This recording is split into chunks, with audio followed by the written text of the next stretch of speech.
Hello, and may I formally welcome you to WRC Generations, a game that is not without its flaws, but is still a pretty impressive game in my opinion. It's certainly a leg up on the previous WRC games. I was not a particularly big fan of those. But this one is very interesting, not least because we have the new Rally 1 cars with the hybrid systems and everything, but also because we have a whole host of legacy rally cars dating back all the way to the Fulvia in 1972, and that got me thinking.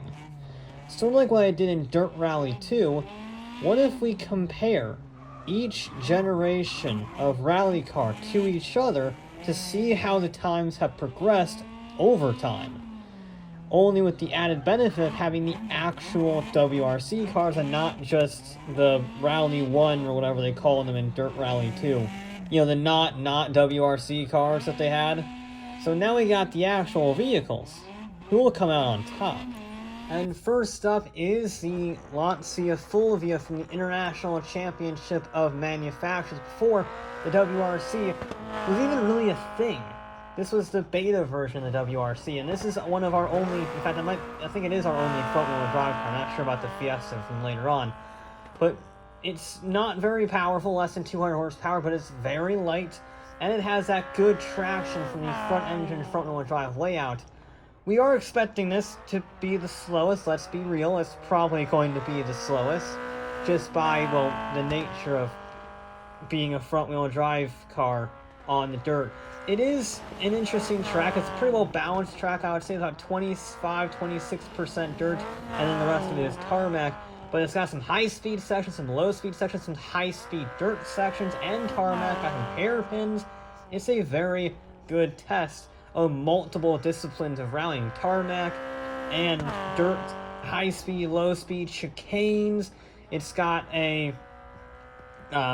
roundabout you gotta go through. It's a very thorough circuit. That's what I was really looking for. It's a special stage in Finland, if I recall. It's a brilliant stage. It's probably my favorite stage on the entire game. And the Lancia is doing pretty well. Remember, this is not a very powerful vehicle, and it is going to be using that lightweight and nimbleness to its advantage. A little bit of oversteer, just helping it get that front end turn really good. So they're got a very high speed, very dangerous. Is it technically a chicane? I don't know.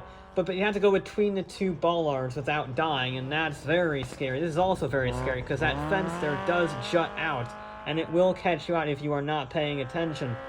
Only got one more section to go. Another nasty section. We are across the line.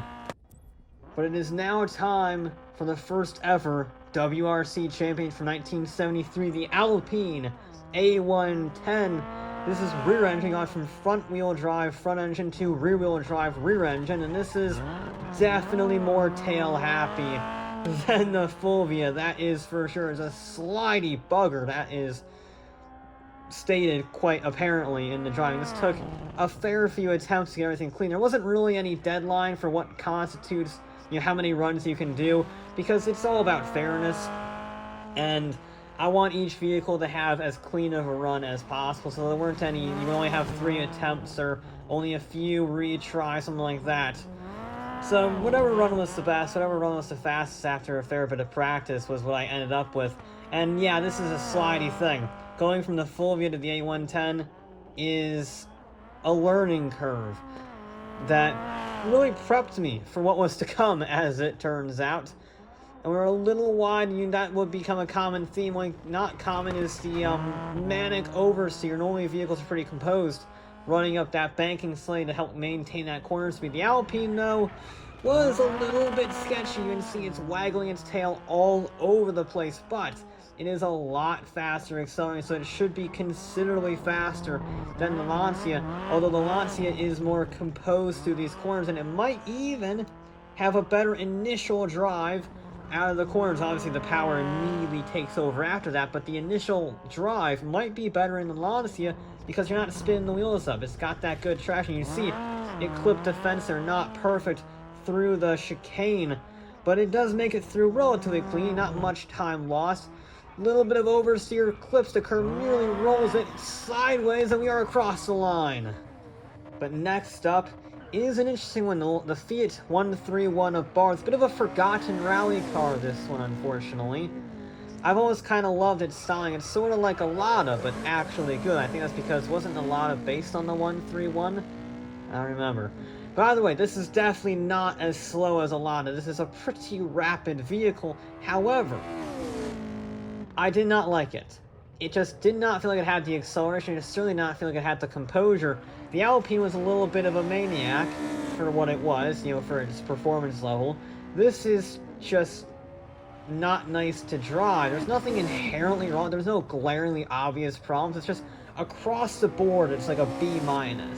And it really does struggle to keep its speed up throughout this stage. It's not as fast as I was expecting. I was expecting this, each vehicle gets faster with age. The Fiat just didn't have the pace. It didn't feel like it had the pace to me. It was weird. If I found myself pushing harder and harder to try and get better speeds out of it, you see me running a little wide, they're almost hitting the pole. I was going 110% and it just wasn't feeling it. It just was not accelerating as fast as certainly as the Alpine. The Alpine was blitzing fast in the straights, and this has the same oversteer characteristics. It's not a little more tame than the Alpine, but it doesn't have the acceleration, so it's just sort of there, which is weird. I thought the Fiat was better. Maybe it just was the unlucky duckling, if you will, out of the handling files, because it's smooth through there. It's a lot smoother than the Alpine was, carrying some good speed through the low speed chicane, but it's just not going. It's a bit of oversteer, quite a bit of oversteer, but he is nicely through the last corner, and he is across the line. But now it's time to change the game forever, because the Audi Quattro is here. This is Michel Mouton's from 1981, quite literally changed rallying as much as the Stratos did. All-wheel drive is essential here, and already it is miles faster than everything we've seen before. I mean, nothing else can even touch this thing so far. It did murder a light post a little bit, but even still, it is flying through the stage. It's a bit cumbersome. It is very front heavy. The engine is way over the front axle. Audi did not do a great job designing this for rallying in that respect. But the all-wheel drive, certainly when we're still in the 70s, early 80s phase, it is night and day difference. It's so much more composed. You can get on the power so much earlier. You still have to be a little weary, but you can see going up the banking compared to the Alpine, it is planted, it is stable. I can hit the gas early, and it carries surprisingly good corners. A little bit of a wall tap, but no harm done. We'll see that a few more times. And this really blew my expectations away, this section here, the second half. I figured it would be good on the dirt because, well, it's an Audi Quattro compared to a Fiat and a Lancia Fulvia. But look at how much speed it takes through the chicane. I got a perfect run. I mean, absolutely spot on through the chicane. I couldn't have done that better if I tried. It was absolutely perfect. A bit of oversteer.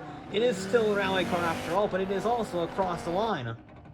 Now, I couldn't have the Audi Quattro without including the Lancia 037. Their rivalry is legendary. The only car to beat the Quattro with rear-wheel drive. This was the ultimate rear-wheel drive Group B car, the first Group B car of the day, in fact. And yeah, this is the best rear-wheel drive car here by miles. It's my favorite rally car made. It looks super good and it drives so well. It may not have the acceleration, certainly on the dirt, of the Quattro, but everywhere else, it is just as fast, if not faster. It's just missing that little bit of composure on the dirt, and that's what makes it such a fascinating rivalry between these two, because the old Quattro was very fast accelerating, but it did not have the handling because of that massive engine over the front. This mid-engine sports car, though, could put a fight to the Quattro, and obviously it did in 1983, winning the championship simply by handling. So while because remember, that rear-wheel drive disadvantage is only a problem on the slow-speed corners. And a lot of these slow-speed corners are on tarmac, so even then, it is less of a disadvantage than in a more traditional rally stage. However, I was not quite as smooth through the chicane. I wasn't terrible. I ran a little bit wide, I ran a little bit deep into the second half of it, but it did cost me a little bit of time. And with these vehicles so close together, that might just make the difference. Well, we had our fun with rear-wheel drive Group B cars, but now it's time for the main Group B event. The most successful car of the class, the Peugeot 205 T16. This is the Evolution 2 variant from 1986. 550 all-wheel drive horsepower in a sub-2,000 pound mid-engine hatchback. This is Group B encapsulated, rivaled only by the Lancia Delta S4, which is sadly not in this game. We have two other Deltas in this game. They couldn't quite get the S4. I don't know why. But this thing is, well, it's just going to demolish the Quattro. It's going to demolish the Lancia. It's just a matter of how much will it demolish it by, because, well, they don't call it a Formula 1 car of the Force for nothing. It was easily the most successful of the class, winning 85 and 86 pretty handedly. Lancia put up a good fight, but when Toivonen sadly died in 86, they didn't have a driver to stand up against the monstrous 205. And it is actually better handling than I was expecting. I was fearing this would be a complete another death trap, and it is. But it's a tameable death trap. You can see it's not as twitchy as I was fearing the mid-engined all-wheel drive hatchback to be. In this section particularly, I thought it would be a death trap, but it was pretty composed heading through the high-speed section. It's a little wobbly under brakes, so I think that's just my inexperience with the game's physics engine. It's not the best physics engine, I'll be honest. But still, big slide, and we are through the last corner across the line. Now this next one I wanted to do from interior view, not just because I had a little bit of a bump on the door, on a tree. It didn't cost me any time, really, but mainly because I wanted to see that what the replay cameras can out. The replay cameras are not perfect. I wish some of them were better positioned, and I wanted to give you a bird's eye perspective of the sheer terror that I was feeling on some of these sections. This is a Toyota Celica ST185. This is the Carlos Sainz championship winning one. Most of these cars are championship winners. In fact, the only one that wasn't a championship winner, all of them were. Never mind. Technically, the Quattro didn't win the title in 81, but it won it in 82 with the same car. So either way, the Celica is not bad, but compared to the Peugeot, and to a lesser extent the Audi and the Lancia, it is a bit sluggish. I thought it would be a little better based on Group A cars getting faster and faster as the 90s wore on. This is an early 90s Group A car, so maybe that was it. It hadn't quite reached the speeds from the mid-90s that we started to see with the very cheaty Celica and the Mitsubishi Eclipse? Evo. Thank you. Think, brain. Think. Or the Subaru Impreza, but you can see it is still a much more composed vehicle, so that is something. It is better handling than the Peugeot ever was, but it just can't make up that acceleration. It does not have the acceleration, the brute force out of the corner, so it does struggle a little bit when compared to the Peugeot. Oh yeah, I felt a little bad, I'm not gonna lie. I only showed the Celica from interior view, so I'm gonna give you another Toyota to look at in exterior view in all of its glory. This is my favorite car in the game, the Toyota Corolla WRC. This is the first WRC car to actually compete back in technically 97, 98 with privateers, because they weren't allowed to compete after their cheaty ban in 95. This is my favorite car in the game, by miles. I love the Lancia, but we never get the underrated 1999 champion, the Toyota Corolla. And of course, the brilliant title fight between Tommy Mäkinen and Carlos Sainz. This vehicle was the star, and not for the right reasons in Rally GB, that is for sure. I love it. It's so composed, it's fast, it's got about 300 horsepower, so it's not the fastest, but it's very easy to drive. So it's got the handling of the Corolla, or the handling of the Celica, but the power of the Quattro A2. So it's got a bit of a mixture. It's sort of like Group B 0.5 is how I describe it. It's powerful, but not too powerful, and it's got great handling to go with it. This is the car that really excels in the corners. It is so fun to drive. I would highly recommend it. Not perfect, mind you. I was a little bit early on the commitment, and in order to counter it, I was a little late on the actual turn-in. So I clipped the high-speed chicane a little bit, but somehow it did not launch me into the air, and it didn't really cost me too much time. So in shoe rally fashion, I said bugger it and went across the line. But now we are into the proper WRC cars that most of us, certainly my age, know. The mid-2000s to late 2010s WRC car, starting out with the dominant but strangely not that championship successful Focus. This is in the top 3 most successful rally cars of all time, and yet it only won 2 constructors titles, because Ford is the most unlucky competitor in the history of the WRC. They're like Toyota at Le Mans, but in rallying. They were super unfortunate. But this car is so nice to drive. Again, all the WRC cars are incredibly good to drive.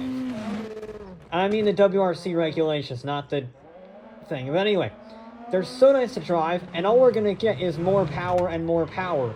And as we go later on, more aero.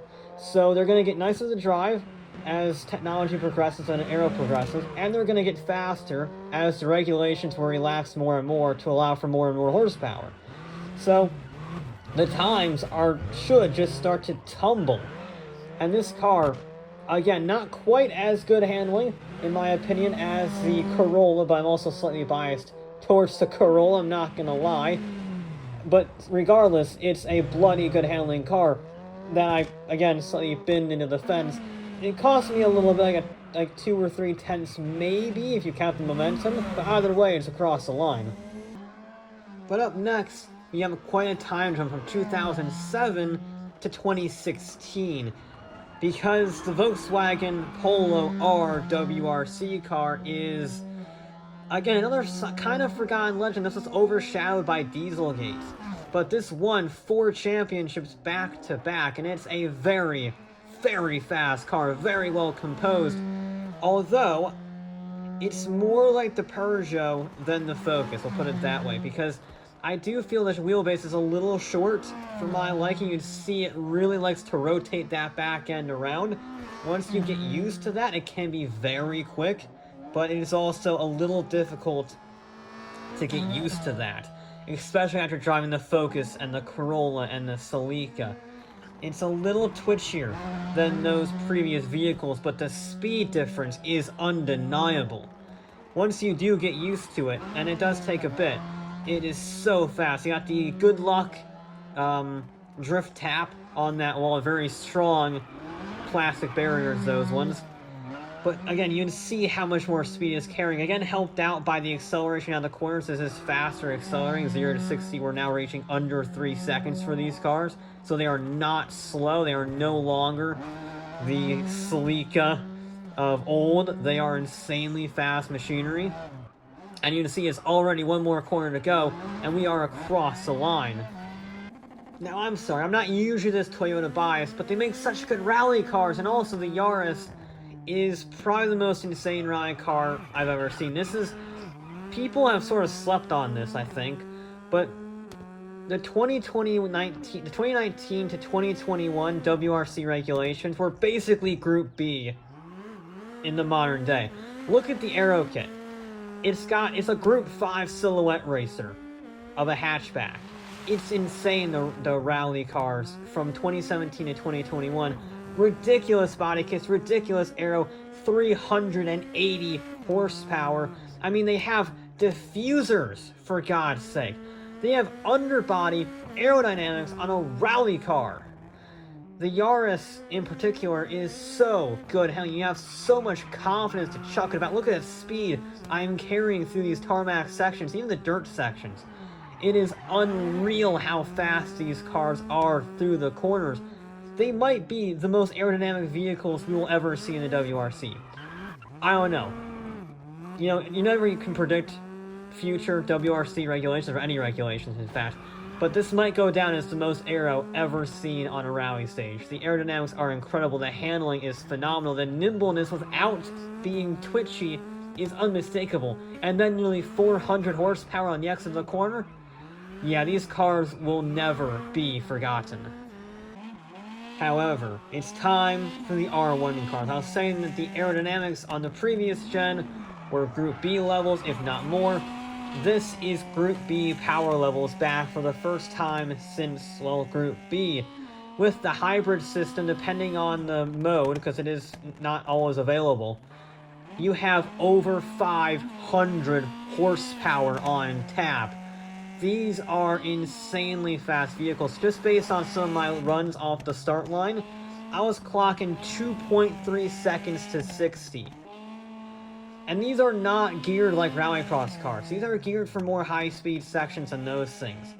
That is insane speed from these things. However, they're a lot heavier than the 2021 cars, which means, well, they're a bit scarier to drive, a bit of a tap.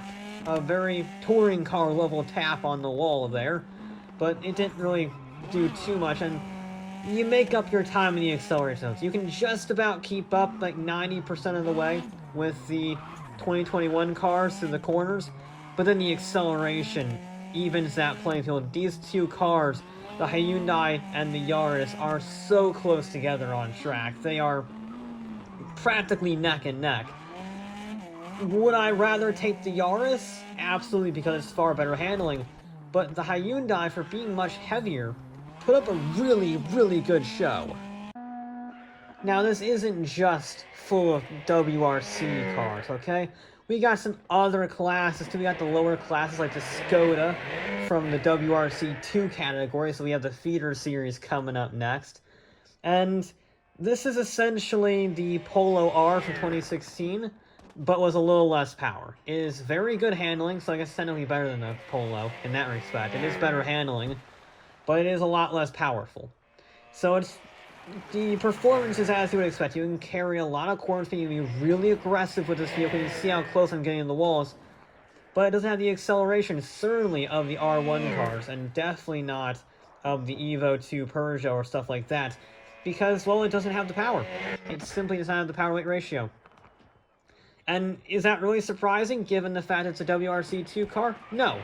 And I always love seeing Skoda in the games. You don't see enough Skodas, and obviously I'm going to use it for the WRC 2 car, and you can see just how committed I am to these corners. I was really flying on this run. I was really pleased with this, and we'll see how it does in the timing standpoint. But on the whole, yeah, even though it's a little tap on the fence there, not a very strong piece of furniture, street furniture there, I mean, you could just carry so much more speed. Getting out of the Hyundai and into this was night and day. It was so nice driving the Skoda after driving the Hyundai. It was so much more confident through these corners, and, well, it shows. But before you can even get into the Skoda, you first have to hop into a Fiesta in the WRC 3 category.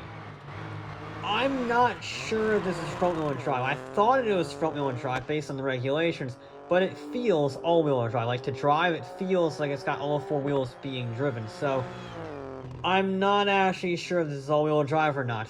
Either way, it's exactly as you would expect from the WRC 3 car. You can go 150% commitment. It just has 220 horsepower, and that's all. And I will say, apart from the Yaris and the Lancia 037, this was the most committed I was throughout the entire day. It was 150% flat out everywhere, chucking it in the corners, flat out through chicanes. You see how much I'm pushing it through that wooded section, the exit. I even brushed the bale a little bit. Somehow, that doesn't completely send the Fiesta to the moon.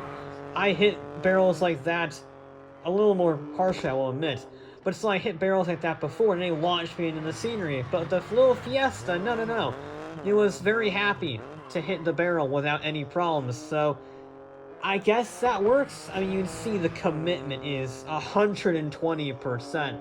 I was very pleased with this one as well. I loved how it drove.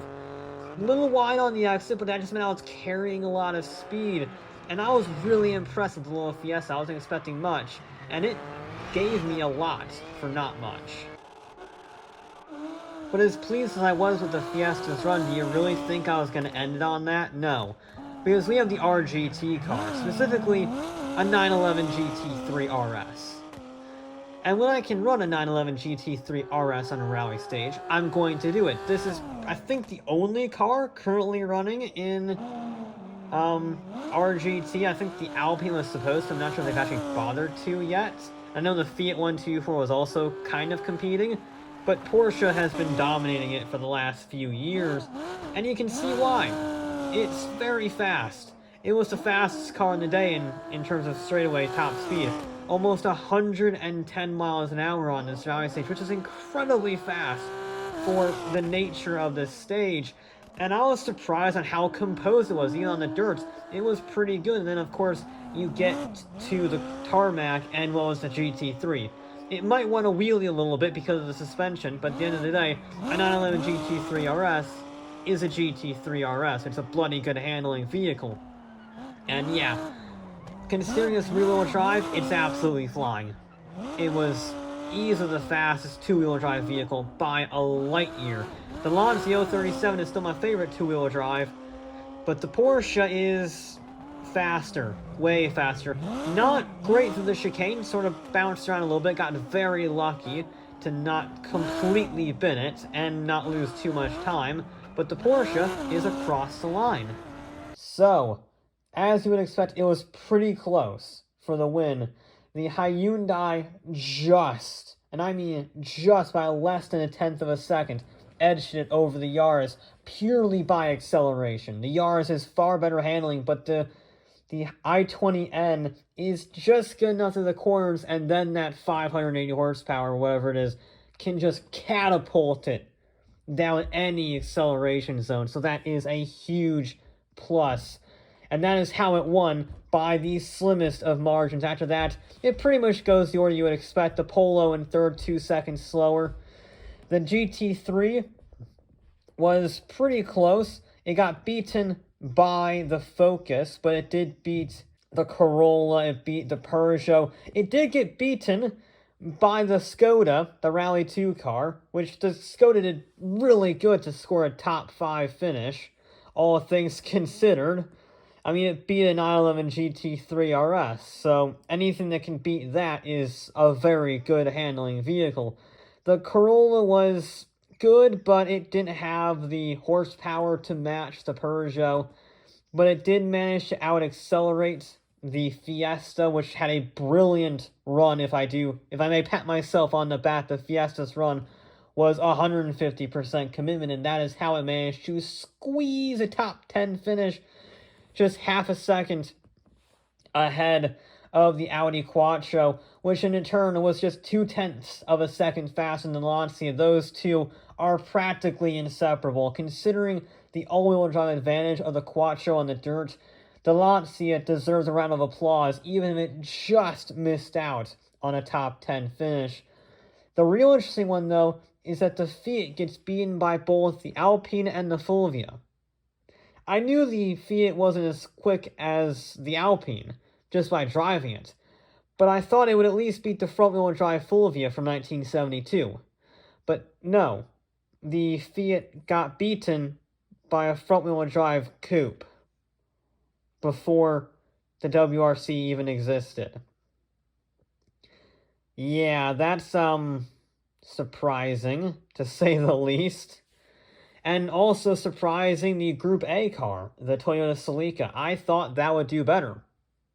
I knew that it would not be as fast as, say, the Delta Evolution 2 from 1992, but I wanted something different. I had 2 Lancias in here already, wanted a bit of variety. It wasn't as fast as I thought. I thought it would be better, but the 1990 model just didn't have the overall pace. Nothing inherently wrong. The handling was good. Acceleration was decent. I mean, they probably should have used their turbocharger trick. That would have been faster. But, it just was lacking overall. I wish it was better, but it got beaten by the rear-wheel drive Group B car, which is saying something. So yeah, this is very fascinating. I loved doing this. It was an absolute blast comparing the different evolutions of WRC cars, both the WRC WRC cars and the Group A, Group B, and Group 4, and then the rally, different rally categories, and finishing off with the 911. It is fascinating to see how they compare, especially the Yaris versus the Hyundai. Seeing the handling focus of the Yaris versus the sheer brute power of the Hyundai, which is something I never thought I'd be saying in my life, those two sentences combined. But there you go. I love this. It's not a perfect game. The handling can be a bit finicky. You might have seen it a little bit shown through the footage that it is a bit floaty. It's not as composed as, say, Dirt Rally 2, but you can get used to it, obviously, like any game. And the car list and the rally stage list is probably the best on the market right now in rallying terms. But anyway, that'll be it for this episode, and I'll be back with more